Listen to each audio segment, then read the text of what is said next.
pandemia de 57 no Brasil teria cobertado o surto zumbi.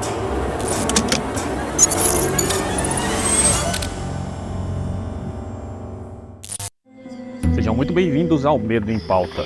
Eu sou Gilberto Farias, trazendo histórias que vão fazer você questionar a realidade. A pandemia do Covid-19 tem sido uma das maiores crises de saúde pública em décadas.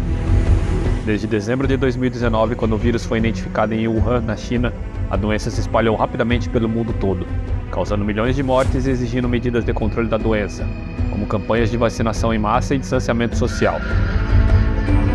No entanto, antes do surgimento do coronavírus, o mundo já havia enfrentado outras pandemias, como a pandemia da gripe asiática de 1957, causada pelo vírus H2N2. Essa pandemia também se espalhou globalmente, causando milhões de mortes. A gripe asiática chegou ao Brasil em 1957, trazida por viajantes e espalhando rapidamente pelo país. Embora não haja registros precisos do número de mortes causadas pela pandemia, estima-se que tenha sido responsável por milhares de óbitos no país. Para conter a disseminação da doença, foram adotadas medidas de controle, como a distribuição de máscaras e a suspensão de atividades em escolas e empresas. A vacinação em massa também foi realizada, contribuindo para controlar a propagação do vírus no Brasil. O que até agora nunca tinha sido revelado foi que a pandemia da gripe asiática no Brasil foi usada para acobertar um caso que poderia ter tomado proporções apocalípticas. Apesar dos esforços do governo para controlar a pandemia, um novo surto da doença atingiu a cidade de Igaraçu, próxima a Recife. O primeiro caso foi relatado em um jovem morador da cidade, que apresentava sintomas estranhos e agressividade incomum. Rapidamente, outros casos começaram a surgir, e a cidade foi posta em quarentena. A produção do Medo em Pauta teve acesso a documentos secretos através de uma fonte anônima, que afirmavam que a crise de Igaraçu foi apenas a ponta do iceberg de algo muito maior e mais perigoso que estava por vir. Com o passar dos dias, a situação na cidade piorava. Pessoas começaram a ser agressivas, atacando violentamente quem estivesse próximo. O governo manteve a cidade em segredo, afirmando que se tratava de mais um surto de gripe asiática, mas os rumores de algo muito mais perigoso circulavam entre os moradores.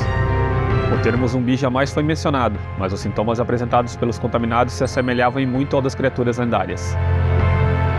Após várias mortes e o caos quase se instalando na cidade, as autoridades finalmente conseguiram identificar o paciente zero da nova epidemia.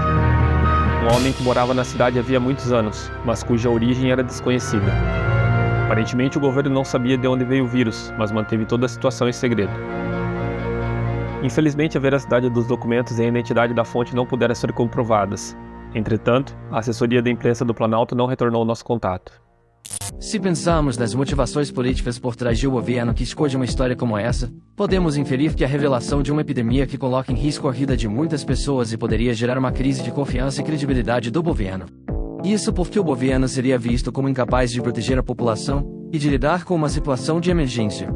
Além disso, o governo poderia temer as implicações econômicas na atividade econômica do país em geral. A quarentena durou semanas, e os esforços das Forças Armadas e das equipes médicas finalmente conseguiram controlar a epidemia. No entanto, as dúvidas permaneciam. Será que o governo realmente conseguiu conter e eliminar todos os contaminados? Existe uma cura para essa nova infecção? Se a epidemia de Igaraçu não fosse controlada, o impacto seria catastrófico não apenas para a cidade, mas para todo o mundo. Doenças infecciosas podem se espalhar rapidamente e causar uma grande quantidade de mortes em curto período de tempo. Se o vírus desconhecido em Igaraçu tivesse se espalhado sem controle, estaríamos diante de uma pandemia ainda pior do que a que estamos enfrentando atualmente com o Covid-19. Por enquanto, essas são as informações que temos. Continue acompanhando o canal porque não iremos parar de investigar até que tenhamos mais respostas. Não se esqueçam de manter suas vacinas sempre em dia, pois a madrugada pode ser dos mortos, mas o dia é dos vivos. Até a próxima e lembrem-se, o medo está sempre em pauta.